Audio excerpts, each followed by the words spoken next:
জাতীয়তাবাদী আইনজীবী ফোরামের কেন্দ্রীয় কমিটির সদস্য ব্যারিস্টার শাকিলা ফারজানা আরব আমিরাতে আগমন উপলক্ষে সংবর্ধনা ও মতবিনিময় সভা সম্পন্ন।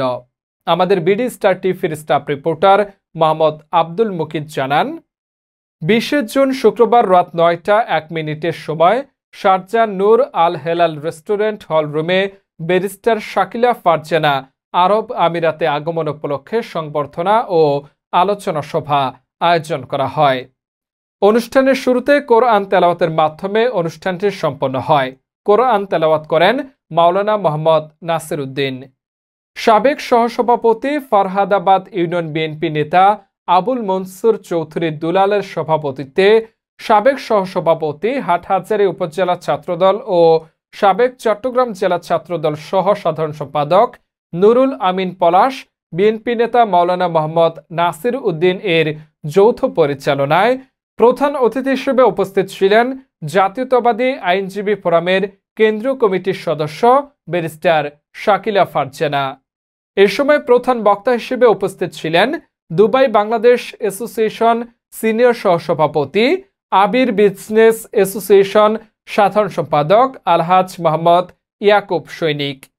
বিশেষ অতিথি হিসেবে উপস্থিত ছিলেন সাবেক সহসভাপতি সংযুক্ত আরব আমিরাত বিএনপি কেন্দ্রীয় কমিটি ও সংযুক্ত আরব আমিরাত কেন্দ্রীয় আহ্বায়ক কমিটির সদস্য সিরাজুল ইসলাম নওয়াব। উপস্থিত ছিলেন সাবেক সহসভাপতি ফরহাদাবাদ ইউনিয়ন বিএনপি আবুল মনসুর চৌধুরী।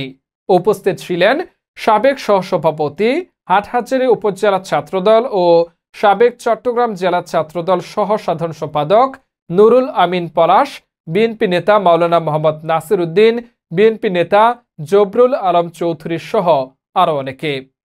এ সময় প্রধান অতিথির বক্তব্যে ব্যারিস্টার শাকিলা আপনাদের সেবা করতে পারি, আমার বাবার স্থানটা পরিপূর্ণ হবে বলে আমি আশা করি, আমি তাই মনে করি।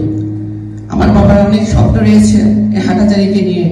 তিনি আমাকে প্রায় সময় অনেক কিছু বলতেন, কিন্তু সময়ের সুযোগের অভাবে উনি অনেক কিছু করে যেতে পারেননি। তাই আমি ফরহাদাবাদ ইউনিয়ন, আমার 1 নম্বর ইউনিয়ন, আপনাদেরকে বলবো আপনারা সকলে আমার জন্য দোয়া করবেন এবং এখানে অন্যান্য যারা ইউনিয়ন থেকে এসেছেন তারাও আমার জন্য দোয়া করবেন, যাতে আমি আমার সে গন্তব্যে পৌঁছাতে পারি।